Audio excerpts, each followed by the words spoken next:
তোমার পায়ের কাছে স্বপ্ন ছিল, জলস্রোত ছিল, নক্ষত্র নিবিড় মৌন ছিল, আর ছিল, আর গতি ছিল গতিহীনতার দিকে, সময় মঞ্জুরি। তোমার পায়ের নিচ থেকে যেন সৃষ্টির সূচনা। আমি হাত রেখেছিলাম সেখানে। শান্তির নিটল বৃন্ত মুখ রেখে আমি নক্ষত্রপুঞ্জের সুগন্ধি নিলাম, সখী। মন্দিরের বিগ্রহ যদি কথা বলে,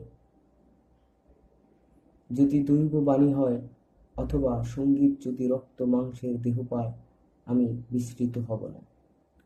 জানি না তোমার চেয়ে বড় আর কি রহস্য আছে।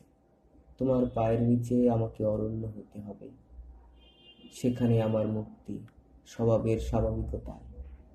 আমি তো ছিলাম পাথরে ছড়ানো বীজ, আলো হাওয়া যাকে দীর্ণ করে পল্লবের স্থির চরিত্র দেয়নি, তাই মনে হতো ধ্রুব হলো চোরাবালি, আর্তনাদ।